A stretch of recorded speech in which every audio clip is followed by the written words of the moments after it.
Guys welcome back to a new blog. আমি ঋষভ তোমাদেরকে একটা নতুন ব্লগে স্বাগত জানাচ্ছি। কিন্তু তার আগে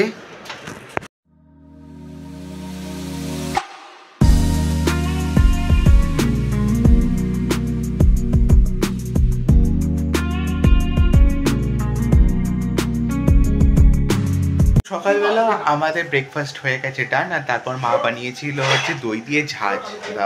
ঝাঁঝটা কিন্তু খেতে খুব ভালো ছিল, কারণ এই গরমে এই পেটটা ঠিক রাখার জন্য এবং নিজেকে হাইড্রেটেড রাখার জন্য ঝাঁঝ খাওয়া খুবই দরকার। তো যখন খেলাম না তখন খুব ভালো লাগলো, ও যেন আরাম পেলাম। সকালবেলা থেকে মা অ্যাকচুয়ালি কি বাড়ি ব্যবহার করেছিল, তো আমি ভাবলাম যে মাকে আবার একটু হেল্প করে দিই। কাজ যেহেতু আজকে সানডে, তো সানডে করে আমরা একটু ঘর দর একটু গুছিয়ে রাখি। তো আমার ঘরটা হয়ে গেছে এবং মায়ের ঘরটাও হয়ে গেছে, আর এখন শুধুমাত্র এই সোফাটা। তো গরম এত বেশি বেড়ে গেছে, মানে আজকে হচ্ছে 49 না মা, 48, তো 48 ডিগ্রি হয়ে গেছে। তো আর দুটো এসি কন্টিনিউয়াসলি চলছে, তো আমরা ভাবছি যে এই কিছুভাবে একটু রেস্ট দেওয়া যায়। তো একটা এসি আমরা কিছু ঘন্টা বন্ধ রাখছি, তারপর ওই আমার ঘরে যে এসি আছে সেই এসিটা চালাচ্ছি কিছু ঘন্টা, তারপর আবার সেটা বন্ধ করছি। এরকম অল্টারনেটিভ করে চালাচ্ছি আমরা। খুব গরম বেড়ে গেছে ভাই। অ্যাকচুয়ালি কিন্তু এই গরম বাড়ার কারণ কিন্তু ইনডাইরেক্টলি কিন্তু আমরা রেসপন্সিবল, কারণ আমরা গাছ কেটে ফেলছি। গাছ কেটে আমরা রোড বানাচ্ছি, সেতু বানাচ্ছি। এই কিন্তু যদি আমরা একটু গাছ লাগাই তাহলে তো একটু ভালো হয় না? তাহলে একটু প্ল্যান্টও বাড়ে, আমরা অন্তত এইরকম গরম ফেস করতে হয় না, গ্লোবাল ওয়ার্মিংও কন্ট্রোল থাকে, এরকম এসি চালাতে হবে না আমাদের। তো আমি অনেকবার গাছ লাগিয়েছি, ইভেন তোমরা জানো যে ওপরে আমরা অনেক কটা টবেও গাছ লাগিয়েছি, কিন্তু আরও লাগাতে হবে আমাদের। এরকম একটা ইনিশিয়েটিভ নিতে হবে। আমরা যদি সেলফ ইন্ডিপেন্ডেন্ট হতে পারি তাহলে আমরা অনেক কিছু করে নিতে পারি। তো সেরকমই গাছ লাগানো উচিত।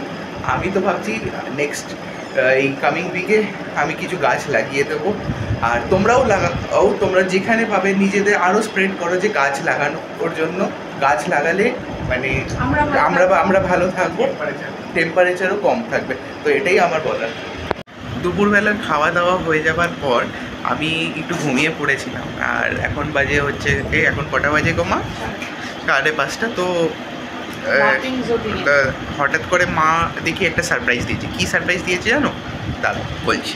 তো এখন বাজে হচ্ছে 9টা, আর মা আমার জন্য এখন আমপোড়ার শরবত নিয়ে এসছে। আমপোড়া কিনেছিলাম, তো সেটাই বানিয়ে নিয়ে এসছে। তো দেখি কেমন হয়েছে। প্রত্যেক দিনের মতো আমি আবার চলে এসেছি ঈদ এন্ড করতে ব্লগটা। তো আজকে একটা ভালো ম্যাচ দেখলাম, তো আজকে অনেক ভালো স্ন্যাক্স এবং অনেক কিছু খেলাম, অ্যান্ড তারপর আম পোড়াও খেয়েছি। আর লাস্টে ডিনার করে এখন তোমাদের কাছে আবার দিনটা শেষ করতে এসেছি। তো এরকমভাবেই এখন অবধি ঈদ রেজাল্ট বেরোবে হচ্ছে আই থিঙ্ক 10th মেতে, তো তার আগে অবধি ব্লগ করছি। আর জানি না রেজাল্টে কী হবে। কালকে থেকে আবার স্যার আসবে আমার অ্যাকাউন্টেন্সি, তো কালকের ব্লগটা কালকে দেখা যাবে। তো আজকে এর দিনের জন্যে এখানেই রাখছি। তোমরা যদি এই ব্লগে কিছু ভালো লেগে থাকে তোমাদের, তাহলে প্লিজ লাইক, শেয়ার আর কমেন্ট এবং সাবস্ক্রাইব করো। তো দেখা হচ্ছে পরের ভিডিওতে। ততক্ষণ good luck, good bye, see you, signing off for today.